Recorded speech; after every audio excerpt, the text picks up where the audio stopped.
Mommy, wake up, wake up. My daughter shook me gently, her face full of worry. Sarah, what's wrong? I asked, rubbing my eyes as I woke up. Mommy, I think you shouldn't be with Daddy anymore, she said urgently. I was wide awake in an instant, confused by her words. What do you mean? I asked, trying to understand. Sarah explained that she thought it would be better if Dad and I split up. Why would you say that? I was shocked by her suggestion, but as she explained, I realized she had a point. My name is Emma Simpson, and I'm a 34-year-old mom who works full-time. I sell insurance for a big company. Balancing work and taking care of Sarah, especially since I have to drop her off and pick her up from daycare, is tough. I have to finish all my work between 9 o'clock a.m. and 5 o'clock p.m. I've been doing this job since before I got married, and now more than 10 years have flown by. I've worked hard and earned my place in the company. Even though I have a family, I can't afford to slack off at work. Why do I work so hard? It's for my daughter, Sarah. She just turned 5, and she's such a bright kid. Sometimes I'm amazed by how mature she is for her age. My husband and I want to give Sarah all kinds of experiences and lessons, but in today's world, everything costs money. So for Sarah's future, I need to work hard to earn as much as I can. I push myself every day just in case something unexpected happens. Some people might say, you don't need to work so hard. Doesn't your husband earn enough? Well, yes, he does work. But here's the thing. My husband's job isn't very stable. He works for a company that hasn't been doing well lately, so his salary keeps getting smaller. Right now, it's only about a third of what I make. It's hard to rely on him for money. The other night, after Sarah went to bed, my husband came to me nervously. Emma, can I borrow some money? He asked. What for? I haven't even got this month's paycheck yet, I replied. I promise I'll pay it all back next month. I had a few drinking parties and some other expenses. I'm short on cash, Keek explained. Wait, you spent your entire salary on yourself? I can't believe it, I said, surprised. I'm sorry, but I couldn't say no. Lately this has been Keith's behavior. He always finds an excuse not to give me the agreed living expenses and even asks me for money. He usually says it's for drinking parties or to help his parents. I can't be sure if he's really spending money for those reasons, but I've stopped confronting him about it. It seems like he always relies on my money. What would he do if I didn't lend it to him? Remembering our past talks, Keith mentioned he finds it hard to save money and his bank account is almost empty. That means if he needs cash, he has to borrow it from somewhere, possibly getting into debt. With a 5-year-old daughter, I don't want her to grow up thinking her dad is bad with money, so I usually end up lending him money. Okay, how about $200? You're a lifesaver, Emma.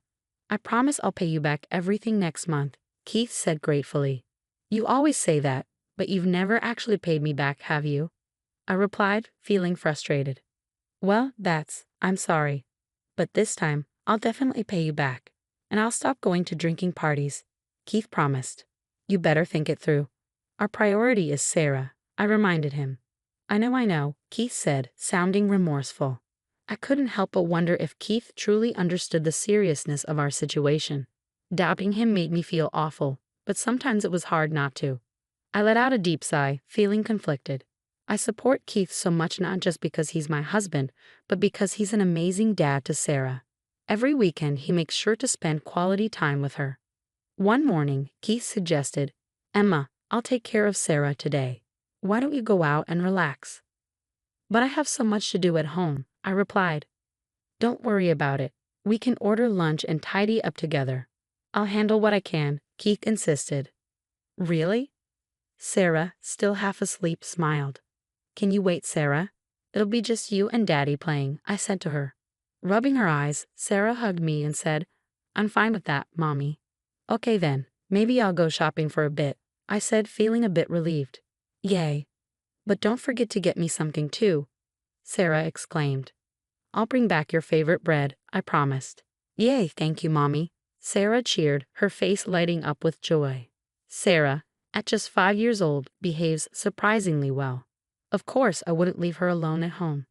Even though I felt a bit nervous about leaving her with my husband, just in case, I left a note in Sarah's bag with my phone number on it. I always remind her, call me if anything happens. Everything will be okay. That day, I went shopping by myself for the first time in a while. But even after browsing the department store, I couldn't find anything I really wanted. So instead of buying something for myself, I picked out some clothes I thought Sarah would like and got her favorite chocolate croissant. "I'm home," I announced as I opened the door. Sarah came running to me with a big smile. "Mommy, welcome back. How was shopping? Did you have fun?" "I'm back, Sarah. It was nice to have some time to myself. Here's the surprise I got for you," I said, handing her the treats. "Wow, a chocolate croissant and new clothes too. Can we have the croissant tomorrow morning? Wait, where's Daddy?" "Oh, Daddy's out on the balcony talking on the phone," I replied. "On the phone? Who's he talking to?" I wondered aloud. When I peeked out onto the balcony, I saw Sarah was right. My husband was happily chatting away while smoking. When I tapped on the window, he looked surprised and quickly ended the call, asking, "You're back already?" "Yeah, I'm back. But who were you talking to?" I asked. "Oh, it was just work stuff," he replied casually. "You left Sarah alone inside the house?" I asked, feeling a bit frustrated. "I'm sorry it came up suddenly." "Sorry, Sarah." He apologized, looking sheepish. Sarah looked disappointed and said, "Mommy, did you know? Daddy said he'd play with me, but he was on the phone a lot today." "Really?" "Yeah, you're right. He promised we'd read a book together." I confirmed, feeling a bit let down. When I looked at my husband, he seemed regretful. That night, we had dinner together as usual, and I bathed Sarah. Because I felt bad for leaving her alone during the day, I tried to spend extra time with her. After Sarah fell asleep, I had a serious talk with my husband. "Keith, are you really that busy? It feels like you're always on work calls, even on weekends." "Yeah, the workload has been crazy, and I've had to do a lot of overtime. So when I've been coming home late lately, it's because of work, not going out drinking." "Okay, it's because of work. But when you're on the phone, can you make sure to spend time with Sarah too?" "Work is important, but so is our family," I reminded him. "Okay, but Sarah looked really lonely. From now on, when I go out, I'll take Sarah with me. And if you're going to be busy with work, just let me know in advance," Keith promised. "Got it. I'm going to bed now," Keith said, bidding good night before heading to the bedroom with his phone. For the past 6 months, Sarah and I had been sleeping in the same bed more often, while Keith slept alone in the bedroom. Although I enjoyed sleeping next to Sarah, I couldn't deny that our time together as a couple had decreased. Keith didn't seem bothered by it, but as a woman, I sometimes felt a twinge of loneliness. Then, one night, "Mommy, wake up." Sarah's sudden voice jolted me awake. I glanced at the clock. It was 2 a.m. in the quiet darkness. Keith must be asleep in the other room. I sat up and asked Sarah what was wrong. "Mommy, I have a request," Sarah said seriously. "A request? What is it?" "I want you to break up with Daddy." "What?" Sarah's words snapped me out of my drowsiness instantly. "What did you just say?" "Mommy, I want you to break up with Daddy." Sarah had indeed said those words. Trying to mask my shock, I looked into her eyes. "Why would you say something like that?" "Because, Mommy, if things stay like this, you're in danger." "Danger? What do you mean? I'm okay." "But Dad, he wants to hurt you." "What happened, Sarah?" I asked, my heart pounding in my chest. Tears streamed down Sarah's face as she cried, but she seemed to calm down a bit when I gently stroked her back. "Earlier, when I got up to use the bathroom, I heard Dad talking on the phone in his room." "Really? What was he talking about?" I asked, feeling a mix of worry and confusion. "He said it would be good if something happened to you, Emma, so we could get the insurance money." "What's insurance money?" I asked, though deep down, I already knew. They were talking about hurting me on purpose. Why, Keith? Why would he say that? "Also, Daddy said, 'I love you' on the phone, but not to you." "It was to someone else," Sarah added. "Don't worry, Sarah. I'll make sure everything's okay," I reassured her, though tears were welling up in my eyes again. My daughter, so young yet so perceptive. She must have sensed something was wrong. Children are often very aware of their parents' feelings and actions, even at a young age. Despite her tender years, Sarah must be worried about my safety. At that moment, tears of gratitude and anger mixed in my eyes. Gratitude towards Sarah for her bravery and concern, and anger and sadness towards Keith for his actions. My little girl trying so hard to protect me. Now that she's spoken up, it's time for me to take action too. I have to do something about this situation myself. Looking at Sarah, I began to speak slowly. Sarah, I need to talk about something very important. Can you listen carefully? I'm listening, Mommy. And if what you said earlier is true, then you can't stay with Daddy anymore, right? That's right. I'm considering leaving this house. What do you think, Sarah? Sarah paused for a moment, thinking deeply, but then she looked at me with determination and replied, I want to stay with you, Mommy. Are you sure about leaving? Yes, I'm sure. I can't be without you. Thank you, Sarah. Let's go. Okay. I instructed her to quietly and quickly gather her things. Sarah began to pack her backpack, being careful not to make any noise to alert her father. I hadn't realized how mature and responsible she had become. Touched by her growth, I too prepared to leave, leaving my wedding ring on the living room table. Together, we left the house. It was still dark outside when we arrived at my parents' house and rang the doorbell at 5:00 a.m. My mother, looking sleepy, answered the door. Emma and Sarah, too. What brings you here so early? I'm sorry for dropping in like this, Mom. Can we stay here for a while? Of course, dear. But what's going on? There's something you need to talk about. After my mother showed me to the living room, she put Sarah to bed in the adjacent room. Sarah looked exhausted and quickly drifted off to sleep. A comforting cup of tea sat on the table in front of me, courtesy of my mother. Taking a sip, I gathered my thoughts and began to speak. It seems Keith is planning something involving me, possibly an accident. I said, the words heavy on my tongue. My parents were stunned into silence. My father, trying to maintain his composure, asked, What do you mean? Why would Keith do such a thing? Sarah overheard Keith talking on the phone. He told the person he loved her. I suspect he's having an affair. That's unbelievable. An affair?